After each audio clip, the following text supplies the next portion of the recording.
Your dream vacation to Sri Lanka starts from rupees 24,999 only with GT Holidays. பெண் டிஎஸ்பியின் தலைமுடியை பிடித்தவர் சிக்கினார்.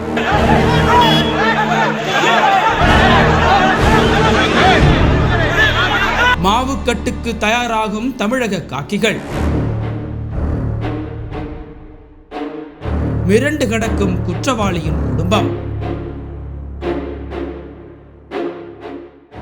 ராமநாதபுரம் மாவட்டம் கமுதி அருகே பெருமாள் தேவன் பட்டியைச் சேர்ந்தவர் காளிக்குமார். இவர் கடந்த 2ஆம் தேதி சரக்கு வாகனத்தில் சரக்குகளை ஏற்றிக்கொண்டு விருதுநகர் மாவட்டம் கேசவநாயக்கன்பட்டி அருகே சென்று கொண்டிருந்தார்.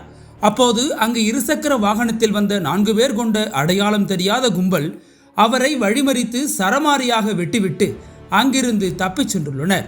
இதில் படுகாயமடைந்த காளிக்குமார் சம்பவ இடத்திலேயே பரிதாபமாக உயிரிழந்தார். இந்த சம்பவம் குறித்து தகவல் அறிந்து விரைந்து சென்ற திருச்சுழி போலீசார் இது தொடர்பாக வழக்கு பதிவு செய்து காளிக்குமாரின் உடலை மீட்டு பிரேத பரிசோதனைக்காக அரசு மருத்துவமனைக்கு அனுப்பி வைத்தனர். இதையடுத்து காளிக்குமாரின் உடல் இன்று பிரேத பரிசோதனை செய்யப்பட்ட நிலையில் அவரின் உடலை வாங்க மறுத்து குற்றவாளிகளை கைது செய்ய வேண்டும் என அவரது உறவினர்கள் போலீசாரிடம் வாக்குவாதத்தில் ஈடுபட்டனர். மேலும் அவர்கள் அருப்புக்கோட்டை திருச்சுழி சாலையில் மறியலில் ஈடுபட முயன்றனர். இதனை அறிந்த திருச்சுழி டிஎஸ்பி காயத்ரி சம்பவ இடத்திற்கு விரைந்து வந்து போராட்டத்தை கைவிடுமாறு சமாதான பேச்சுவார்த்தை நடத்தினார். ஆனால் இதனை ஏற்காத காளிக்குமாரின் உறவினர்கள் தொடர்ந்து சாலை மறியலில் ஈடுபட முயன்றனர். அதனைத் தொடர்ந்து மறியலில் ஈடுபட முயன்றவர்களை டிஎஸ்பி காயத்ரி தடுக்க முயன்ற போது அங்கிருந்த போராட்டக்காரர்கள் அவரின் தலைமுடியை பிடித்து இழுத்து கீழே சாய்க்க முற்பட்டனர். உடனடியாக மற்ற போலீசார் அவர்களை தடுத்தனர். இதனால் போலீசாருக்கும் போராட்டக்காரர்களுக்கும் இடையே தள்ளுமுள்ளு ஏற்பட்டு அங்கு அசாதாரண சூழல் ஏற்பட்டது. சிறிது நேரத்திற்கு பிறகு டிஎஸ்பி காயத்ரி இந்த கொலை வழக்கு தொடர்பாக 4 பேரை கைது செய்துள்ளதாக கூறி போராட்டத்தை கைவிடுமாறு பேச்சுவார்த்தை நடத்திய பின்பு போராட்டக்காரர்கள் அங்கிருந்து கலைந்து சென்றனர். பெண் டிஎஸ்பி தாக்கப்பட்ட சம்பவம் காவல்துறையினர் மற்றும் பொதுமக்கள் மத்தியில் பெரும் பரபரப்பை ஏற்படுத்தியது. இந்த நிலையில் பெண் டிஎஸ்பி மீது தாக்குதல் நடத்திய சம்பவம் தொடர்பாக ஏற்கனவே 4 பேரிடம் விசாரணை நடத்தப்பட்ட நிலையில் நெல்லிக்குப்பம் பகுதியைச் சேர்ந்த 43 வயதான பாலமுருகன் என்பவர் கைது செய்யப்பட்டுள்ளார். இவர்தான் டிஎஸ்பியின் தலைமுடியை பிடித்து இழுத்தவர் என சொல்லப்படுகிறது. மேலும் இது தொடர்பாக 7 பேரை போலீசார் பிடித்து அருப்புக்கோட்டை காவல் நிலையத்தில் வைத்து தீவிர விசாரணை மேற்கொண்டனர்.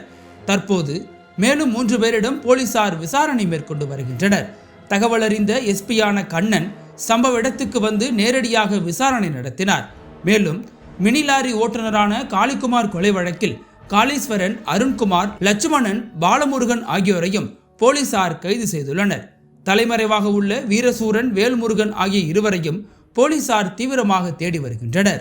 இந்த நிலையில் இது தொடர்பாக எக்ஸ் தளத்தில் கண்டனம் தெரிவித்துள்ள அதிமுக பொதுச் செயலாளரும் சட்டமன்ற எதிர்க்கட்சி தலைவருமான எடப்பாடி பழனிசாமி விருதுநகர் மாவட்டம் அருப்புக்கோட்டையில் போராட்டத்தின் போது கலவரம் ஏற்படாமல் தடுக்க முற்பட்ட பெண் துணை கண்காணிப்பாளர் காயத்ரியை போராட்டக்காரர்கள் தலைமுடியை பிடித்து இழுத்து தாக்க முயன்றதாக வரும் செய்திகள் அதிர்ச்சி அளிக்கின்றன.